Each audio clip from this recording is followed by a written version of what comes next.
My name's Lee, I'm an addict. Hey Lee. I'd like to say thanks really for asking me down there, but this is the worst thing I've ever done. I hate sharing. And when I came in here earlier, I parked in the front car park and there was about 2 cars out there. I thought, there's hardly anyone here. And then I pulled down the side and I see a building there. I looked in there, I thought, well, it ain't in there, they're all drinking. I thought, well, I'll come round here, I can see everyone. I thought, oh God. But you know what, I have a story and I'm not my story today. And I'm only not my story by doing a 12-step recovery. And I continue to do that 12-step recovery because I've had a relapse before for quite a lot, for 5 years. So I've had a bit of recovery before and I thought I knew best and I put it down.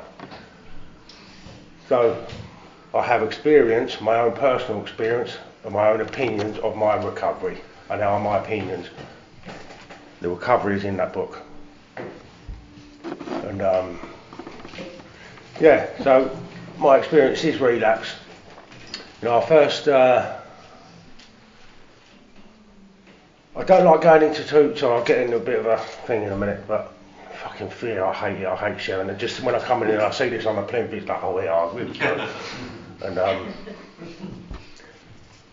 but this morning, a mate of mine rang up. He said, I'd fancy going to meetings. I was up in London. I went, I can't, I've got to do a bleeding share down in Bournemouth. He went, well, don't sound too excited. I said, I ain't. I said, you know what I'm like.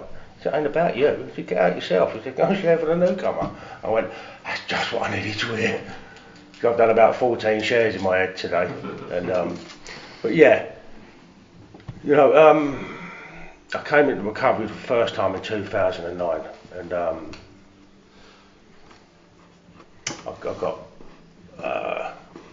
my first sort of like using when I was young was progressive. It was like puff, pills, speed and all that sort of stuff. And then I found my personal choice of drug. And you know what, it doesn't matter what you use and what quantity you use. If it's brought you to your knees, then, and it's brought you in here on your seat, you're in the right place, do you know what I mean? And everyone's got their own journey. And the book says to me, we disclose in a general way what we were like, what happened and what we are like now. And I can't stand war stories, to be fair. And so, yeah, my using, I didn't know anything. Obviously the words I use now is what I've learned in recovery. I didn't know I suffered from this obsession of the mind at all. You know, but I used to obsess about a lot of stuff when I was a kid, growing up. And so it was like, you know, the progressiveness through the drink and the drugs and so forth. But it wasn't until I found what really hit it for me. And once I found that, I thought, fuck me, I've struck gold here. This has got me right out of myself, because I was quite a shy bloke. Give me a drink and a drug, and I talk bollocks all night. And it'll get me right out and sort of myself and give me that confidence and so forth. And this night I found, we was all going out one night and some bloke, he's a mate of mine, he put a bit on the table and he said, do you want some of that? I went, nah, I don't really want it. He said, have some, you'll be alright. And you know what, and I bent down on this table and I had this bit of kit. And I stood up and I felt 6'8", I'm only 5'8", but I felt just so tall. As I stood up I thought, oh, do you know what, this is alright. So I bought my first little bit that night, you know, and it lasted me all night. It's only a little poxy little half a gram.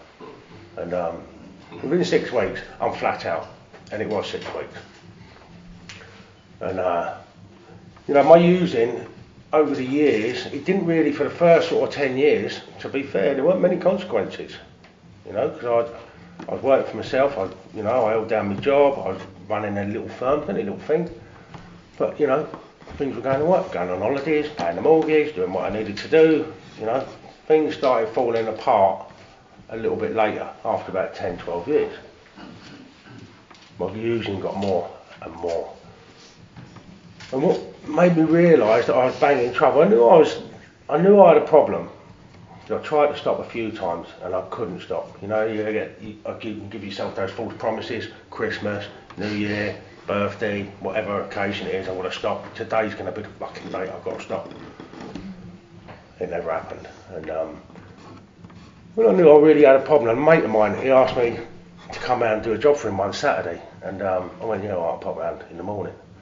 And I popped round there, and I started doing this job for him, and after it was about 11 o'clock on a Saturday morning, and he said, fancy a line? I went, go on, rack one up. And he pulled one out, and he racked it up. Stupid little thing. I bent down, had it. I thought, carried on with what I was doing. I thought he'd get the rest of it out in a minute. No, he fucking put it away. I'm there for another 3 hours, and my head is just fucking going crackers. I'm going purple.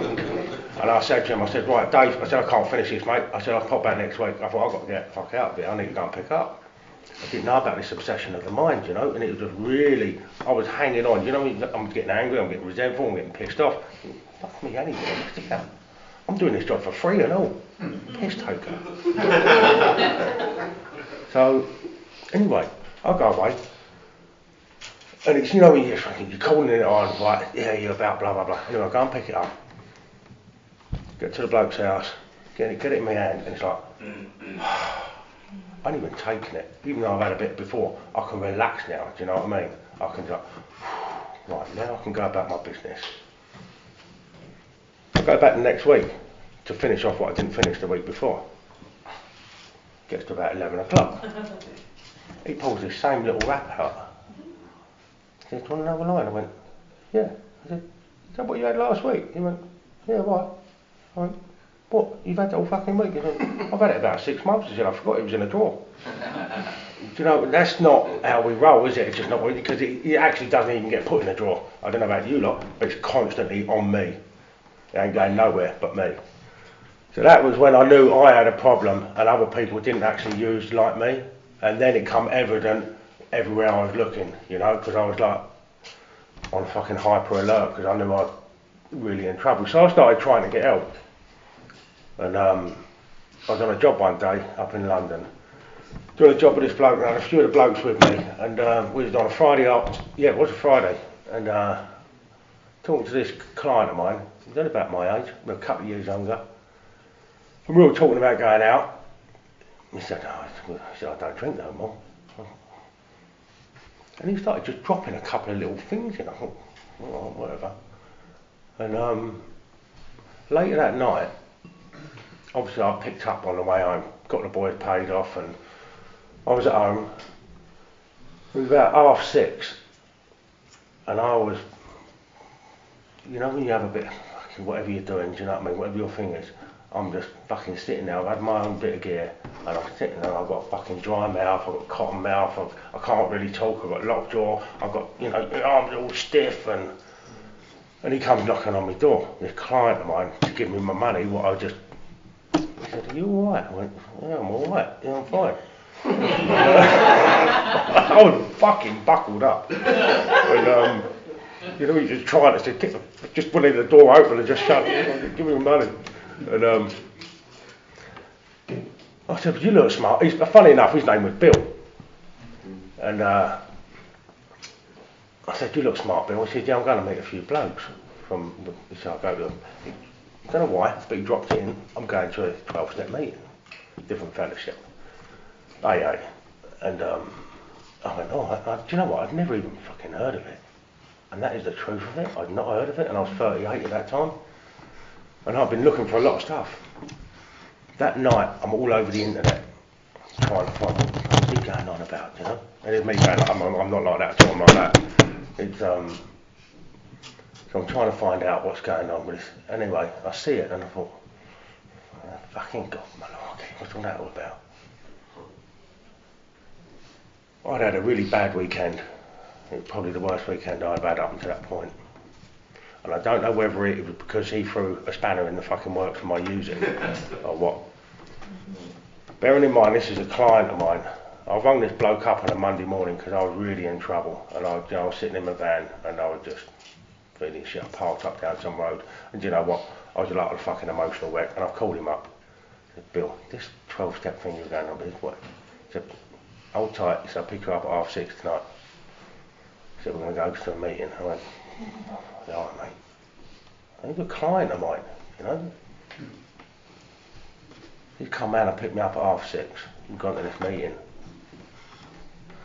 I say similar set up, no pimp, but you know, it was a similar sort of thing. And I'm sitting there and I'm listening to these people talk, and it was like I wasn't there. You know, my mind was just fucking just racing anyway. But it's like they were talking Swahili, a different language. It was like, I just don't even understand what they're going on about, half these people. Spiritual malady, this and that. You know. But I got out of that meeting and I got home that night, and the missus said to me, "How was it?" I went, "Do you know what? It actually felt alright. I don't know what they're going on about." I said, "But it felt alright. Something inside of me said, Lee, you've struck gold here. Hang on to it." And the little window of opportunity, you know, and they don't come across that fucking often. So I went back and I stayed and I got commitments. I listened to people, and there was a couple of blokes who I knew who I hadn't seen for years in these meetings. I started going to a couple of minutes and no wonder I haven't seen you out there using, because you've been in here getting well, and they look well. They had something in their eyes, they had a bit of peace about them, and that, you know, I was talking to them and I was like, and they're just sitting there listening to my fucking rabbiting on. And that's why it's in. They've got a bit of peace of mind, and they got it through what I didn't know of then, 12-step recovery. So I just done what they done. That was proof for me that something worked, because I always judge one of these blokes. Well, he's fucking banging trouble, each one. I'll never be like him. But I listened, and I listened more, and I listened more, and I just shut up and I got on with it. I got myself a sponsor. I listened to him. He said, "Be round at 7 o'clock. I was there at 10 to. I just done everything I needed to do, because I didn't want to be that person anymore. It hurt, and it was just fucking hard work. It's 24/7, 7 days a week job being a fucking addict. It's proper graft. I didn't want to be that person anymore. I'd hurt my family, my kids, my wife at that time too much, and my rest of my family. And you know what? I didn't tell everyone that I was doing it, because I was very good at saying, I'm doing this, I'm doing that, I'm trying to get where, do you know what I mean, and blah, blah, blah, and it's all falling flat on my face again. So I thought, this time I'm going to shut up, just my missus knew at the time. And I got on with it. You know, I got a month clean, that's what I was saying, that month. Once I could get to a month, it gave me a bit of breathing space. It's like, do you know what? I ain't been 2 weeks clean, or a fucking week clean I was 39 at this point, since I've been 15, really, of everything. So that was just proof that something's working inside of me. You know what? I didn't like I didn't like it, I didn't understand it, the God's conception and all that. I just done it, you know. And I just got on my knees, and I used to pray in a room, and I had to be looking behind me. I was just like embarrassed, you know what I mean? What the fuck am I doing? But I just done it. You know what? I went through the steps. I made all my amends. I got told a few home truths in step 4. You know, I've done a lot of navel gazing. On step 5, in my response, he told me a lot of stuff I didn't freaking like. But it hurt, because I knew it was the truth, and I've been told a lot of it before, but not bothered listening. Step 6, did I want to be like this anymore? No, I don't. Do I want to be that person anymore? No. Why do I want to be that? You know, I've got a lot of assets, and you know what, every single person in this room has as well. You know, we have a lot of assets. I don't know about you, I'm very good at putting myself down constantly, like I'm a piece of shit on the end of my shoe. But you know what? We do have some good assets. Just crippled with a fucking illness that wants us dead. So I've got on with, do I want to be that person? No. I've done step 7. I've done step 8. Tried to walk a mile in their shoes. You know, my sponsor told me, write a letter from each person back to you. Try and walk a mile in their shoes, only a little bit. So when I went and made an amends, I kind of read back, because I knew what I was making an amends for. You know, to the best of my ability anyway. You know, I can't feel what I've done to them. I can't, you know, I don't really know, but it brought it back a bit, you know, as best I could. And I've done all of my amends, barring one. They wouldn't have it. Well, 10, 11, 12, done it constantly. I'm going to really skip here, but I've got to about 2.5 years, and I thought, you know what, life is fucking magic. It is brand new. You know, home life is good, my marriage was good, great with my family, my kids, good relationship with my mum, my dad, everything was just fine, my business was running fine. thought, do you know what? My commitments were finishing. I weren't really calling me sponsor, sponsoring myself, you know, just doing what I needed to do because I thought I was well, I'm brand new, I'm slightly different from you, I don't need this as much. We were in about 2 or 3 months, I'm not doing any meetings at all or anything, or any work with my sponsor. Once I stopped going to the meetings, I thought, you know what, I'm alright. Within 6 weeks, I'm flat out again. And I'm using twice as much as what got me into the meetings in the first place. And I never thought I could do that. This time, I lost fucking everything. 5-year relapse, I lost my marriage, I lost the home, I lost everything. Sleeping in my van, I was sleeping rough, I was sofa surfing, you know, I was doing all that sort of shit. You know, and I had a pretty okay life. And do you know what, it's more than okay, it's a fucking great life. And it hurt, you know, I got to that place I never thought I'd get to.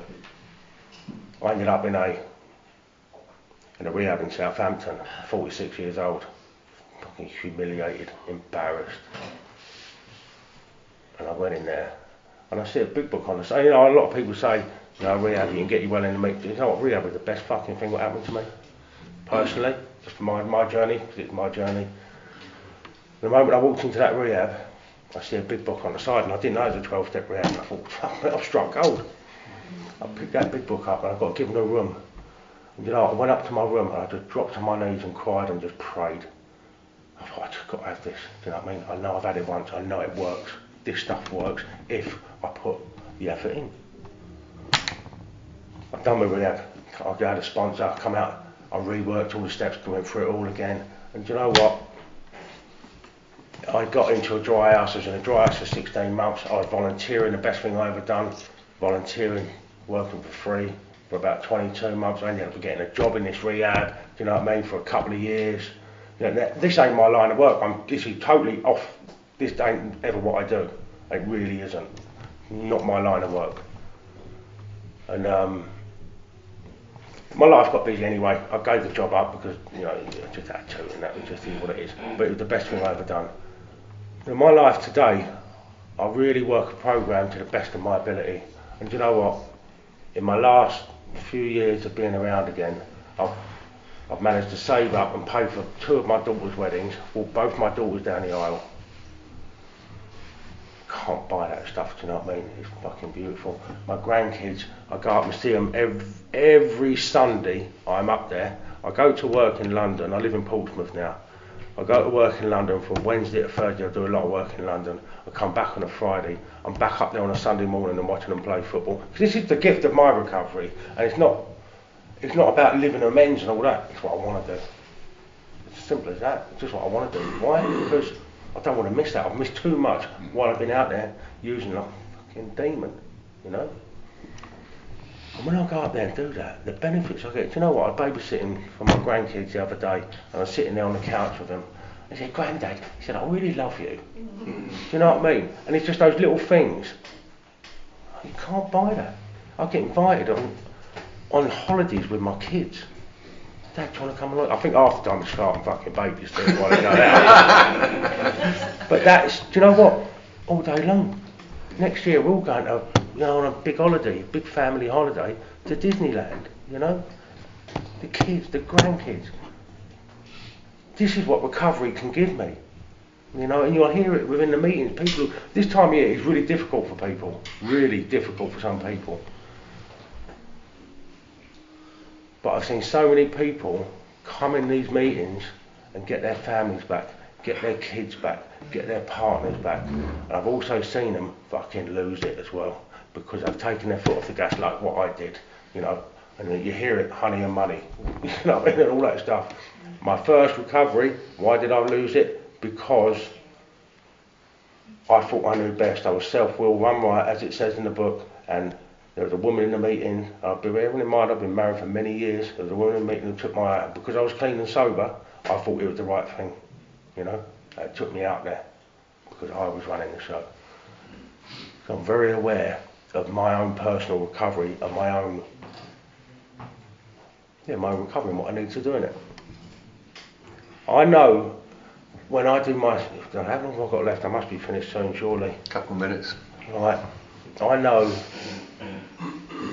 when I do my when I do my 10, 11 and 12, it helps me stay stable. I know when I don't do it, because I can start going off kilter, and I can start getting opinionated, I can start judging people, I can start just getting a bit aggy, you know, my name sounds like, well, shut the fuck up, you know, I can get all that, you know, in my own head. No, I wouldn't say it, but in my own head I can get like that, you know. Why can I get like that? Because I feel shit about myself, because I ain't done anything for maybe a week or two or whatever it is, you know, certain things I may have dropped out. So I pick it back up. When I pick it up, I feel good. Why don't I do it all the time? I can be a lazy sod sometimes, or I can get busy. I'm very aware, I can be very aware of how I feel now, because this will lie to me constantly. And it is about changing my thinking. If I can change my thinking, my behaviours change and my actions change. And it is all to do with, like I said, when I went to pick that bit of gear up and I was fucking rushing, I picked up, it was like, you know, it's all to do with my nut, constantly to do with my thinking. Change that. You know, I mean, with half a chance, that obsession leaves around a lot of stuff, not just drinking and using, believe you me. If I can do that, then my life gets better.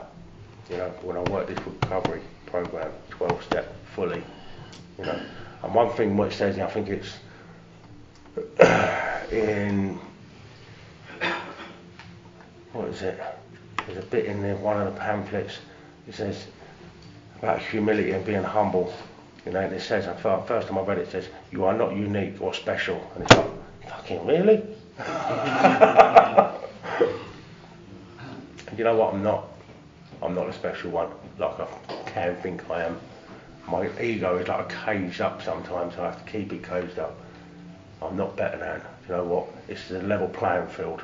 There's no hierarchy in there. Everyone needs to sing from the same song sheet.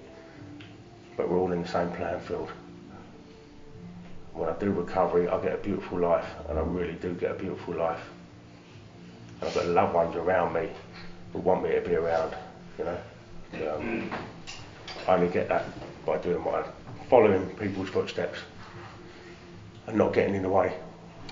And if you haven't heard anything tonight, believe you me, you will hear something if you're new around or whatever. There are plenty of other meetings where you certainly will hear something which will switch you on. I think, God, mate, that is it.